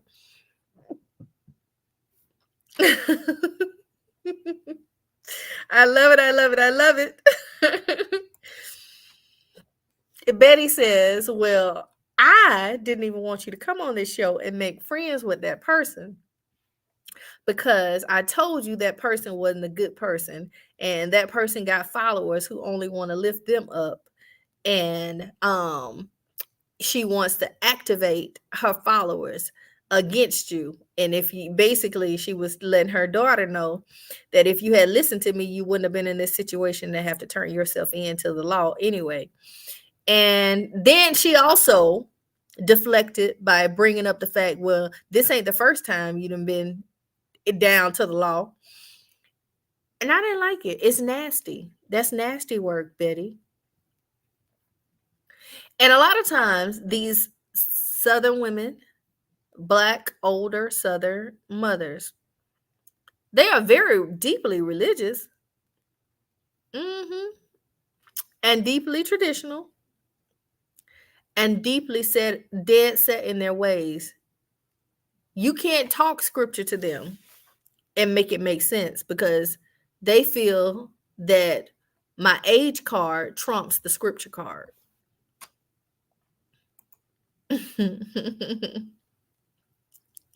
I love it. Yes. Connections. The saints are connecting in the comments. But you can't talk sense to them. And what I learned in my experience, Stormy, you got one of two options. Either you're going to have to limit the conversations or you're going to have to completely cut them off. If you want to totally heal, Stormy, please hear me and hear me good. You're either going to have to limit conversation with your mother and limit it to a fashion where you can control and she can still be a part of your life. For instance, limiting it to the point of, I'm not going to talk to you every day, but I will invite you over for holidays and special occasions. I want you here. And I only will invite you for them 4-hour event time. And then you got to go home. You can't stay here. Yeah. Limit it to the place where when you get wrong, it's time to go home. Yeah. Limit it to, we're going to be in spaces where I can control when I leave or when you leave. Yeah. That's the type of limitations. Boundaries. Boundaries. Guard your heart, for out of it flows the issues of life. Set some boundaries, Stormy, because you cannot allow her to continue to beat you down and drain you with her misbehavior. Kevin says to Karen, we are misunderstood as it relates to being distant. I will admit Aquarius can be stubborn. Oh, okay. Teach me something. Yeah, so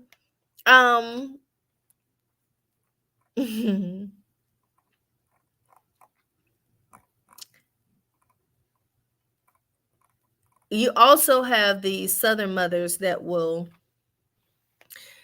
rely on the scripture to try to badger you into submission to doing what they want. Leave me alone, because the word says that you are to honor your mother and father so that your days will be long. Mama, I read that word too. Stormy, be prepared, be armed and ready, because their playbook don't change. You already got to know what the play is and be ready to switch up the play. Oh, yeah. But if you keep reading, mother, it also says for them fathers, them parents, not to provoke the child to wrath. There is balance in God's eyes. You ain't going to do nothing that you don't want me to do. It's just not going to happen. God ain't going to let you get away with it. Respect goes both ways. And in the words of Kaya, you're going to have to RESPECT, respect me. Karen says, I think that mother may be seeing something in her daughter that she didn't become, and that may be a struggle.